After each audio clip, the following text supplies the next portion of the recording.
സഹോദരരെ, വിശുദ്ധ പത്രോസിലേക്ക് എഴുതിയ ഒന്നാം ലേഖനം 1-ാം അധ്യായം 13 മുതൽ 20 വരെയുള്ള തിരുവചനങ്ങൾ.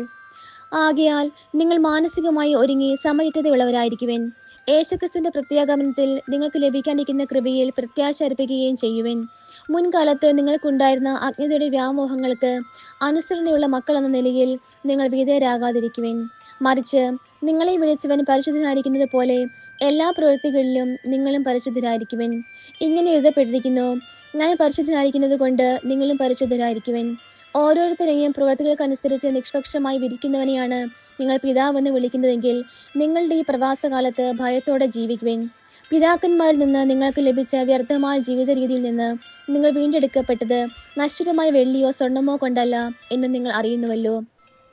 കറയോ കളങ്കമോ ഇല്ലാത്ത കുഞ്ഞാടിൻ്റേതുപോലുള്ള ക്രിസ്തുവിന്റെ അമൂല്യ രക്തം കൊണ്ടത്രേ. അവനാകട്ടെ ലോകസ്ഥാപനത്തിന് മുമ്പ് തന്നെ നിയോഗിക്കപ്പെട്ടിരുന്നവനും ഈ അവസാന കാലത്ത് നിങ്ങൾക്കായി വെളിപ്പെടുത്തപ്പെട്ടവനുമാണ്. നമ്മുടെ കർത്താവായ മിശിഹായ്ക്ക് സ്തുതി.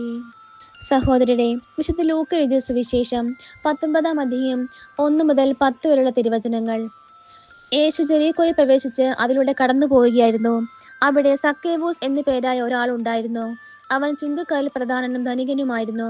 യേശു ആരാണെന്ന് കാണാൻ അവൻ ആഗ്രഹിച്ചു. പൊക്കം കുറവായിരുന്നതിനാൽ ജനക്കൂട്ടത്തിൽ നിന്നുകൊണ്ട് അത് സാധ്യമായിരുന്നില്ല.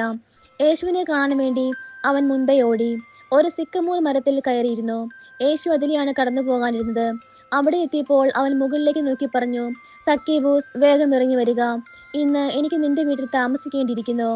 അവൻ തിടുക്കത്തിൽ ഇറങ്ങിച്ചെന്ന് സന്തോഷത്തോടെ അവനെ സ്വീകരിച്ചു. ഇത് കണ്ടപ്പോൾ അവരെല്ലാവരും പിറുപിറുത്തു: ഇവൻ പാപിയുടെ വീട്ടിൽ അതിഥിയായി താമസിക്കുന്നല്ലോ.